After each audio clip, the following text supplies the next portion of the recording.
Video like जरूर कर लीजिए और ऐसे वीडियो लगातार फ्री में पाने के लिए चैनल को तुरंत सब्सक्राइब कर लीजिए और बेल आइकन को जरूर टैप कर लीजिए ताकि आगे भी सारे वीडियो आपको मिलते रहे। यूट्यूब में फॉलो करते हैं तो प्लीज ये वाला फ्री टेलीग्राम चैनल जरूर ज्वाइन कर लीजिएगा। सारे नोटिफिकेशन सारे अपडेट यहीं पे आते हैं, ध्यान रखिए। Welcome to study for civil services backup channel. मेरा नाम सुमेधा ग्रेरी है और हिस्ट्री के सेशन में हमने क्या पढ़ा था, हमने लास्ट सेशन में डिस्कस किया था जो बहुत सारे तरीके के यज्ञ परफॉर्म किए जाते थे उनके बारे में।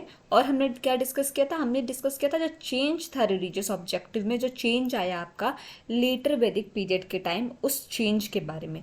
चेंज क्या था कि हमने सबसे पहले देखा कि सबसे पहली बार री इनकारनेशन यानी क्या अवतरित होने का, भगवान का या डीटीज का किसी रूप में अवतरित होने का पहली बार मेंशन कहाँ पे है, सतपथा ब्राह्मण में है। कहाँ पे? सतपथा ब्राह्मण में। ठीक है, ये सबसे इंपॉर्टेंट चीज़ हमने क्या देखी थी, जो चेंज आया था एक तरीके से रिलीजियस ऑब्जेक्टिव में। अब आज से हम स्टार्ट करेंगे क्या पढ़ना, हम स्टार्ट करेंगे साइंस एंड टेक्नोलॉजी में क्या चेंज आया, किस तरीके से ग्रो हुई साइंस एंड टेक्नोलॉजी आपके लेटर वैदिक पीरियड में या फिर पोस्ट वैदिक पीरियड में। ठीक है, तो Vedas, text and Upanishads give enough information about various sciences of this period. अब साइंस एंड टेक्नोलॉजी में चेंज आया, ये हमें कहाँ से पता चलेगा?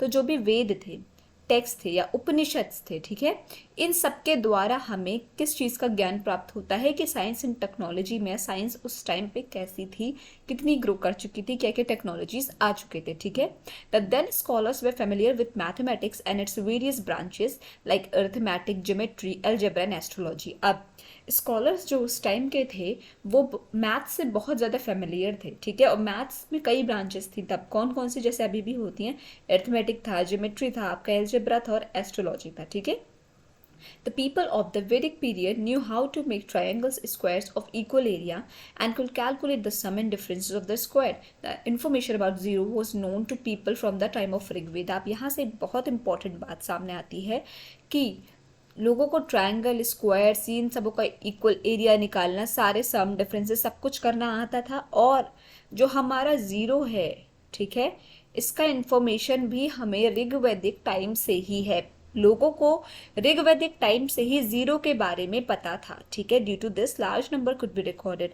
अब क्योंकि जीरो के बारे में पता है तो बहुत बड़े स्तर के, बहुत ज़्यादा अमाउंट का भी जो है, ज़्यादा डिजिट का भी नंबर क्या हो सकता था, रिकॉर्ड किया जाता था। ठीक, these peoples were aware of the local value of each digit and its absolute value. They were familiar with the cube root, square root etcetera. अब वो क्या था, लोकल वैल्यू से तो फेमिलियर थे और किससे थे, क्यूब रूट, स्क्वायर रूट से भी फेमिलियर थे तब टाइम के। सोचिए मैथ्स तब तो लगभग पूरी ही ग्रो कर चुकी थी। ठीक, अब एस्ट्रोलॉजी क्या, एस्ट्रोलॉजी भी डेवलप हो रही थी उस टाइम पे। ठीक है, these people knew the movement of celestial bodies, planets, constellation etcetera and used to calculate their position at different times. अब एस्ट्रोलॉजी का मतलब क्या होता है, हम नक्षत्रों को देख के ही तो बता, मतलब हम सन, मून और इन सब की क्या है, ग्रहों के दशाओं को ही तो देख के बताते हैं एस्ट्रोलॉजी में कि इंसान के जीवन में या उस चीज़ें कैसी होने वाली है। तो क्या था, उस टाइम पे लोग जो है मूवमेंट्स ऑफ सेलेस्टियल बॉडीज यानी प्लैनेट्स का, कॉन्स्टलेशन का क्या करते थे, रिकॉर्ड करते थे, देखते थे, उसके बारे में जानकारी जानते थे और क्या उनके हिसाब से जो है डिफरेंट जो है पोजीशंस डिफरेंट टाइम्स की क्या होती थी, कैलकुलेट की जाती थी। ठीक है, इसी वजह से क्या, किस चीज़ में मदद मिलती थी, जो पंचांग है, ठीक है, पंचांग को बनाने में भी जो है मदद मिलती थी। ठीक है, अल्मनाकस क्या, यानी पंचांग को बनाने में भी मदद मिलती थी। और क्या था,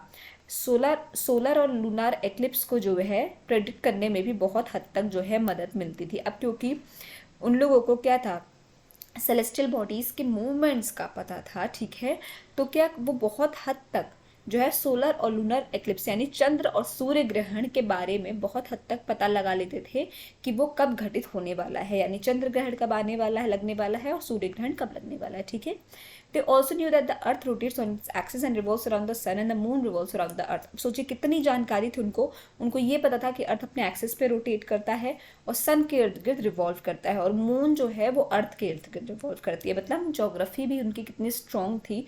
सब सारी साइंस एंड टेक्नोलॉजी की लगभग सारी जो है बेसिक सारी जानकारियां तब के लोगों को थी। ठीक है, they also try to calculate the time of rotation of celestial bodies and the distance from the sun. The result of their calculation are almost the same as those now derived from the modern method. अब सोचिए तब भी उन्होंने क्या किया था, rotation celestial bodies का निकाला था और सन से कितना डिस्टेंस है, कितने दूर है अर्थ या फिर और भी सेलेस्टियल बॉडीज, इन सबको कैलकुलेट किया था। और जो तब का रिजल्ट है ना, वो तब का रिजल्ट भी आज जो साइंटिस्ट हमारे निकालते हैं, एस्ट्रोलॉजर्स साइंटिस्ट जो निकालते हैं आज हमारे डिस्टेंस सन से, उन सब का जो है नियरली जो है जो आंसर आता है, जो डिस्टेंस आता है, वो लगभग लगभग सेम ही है।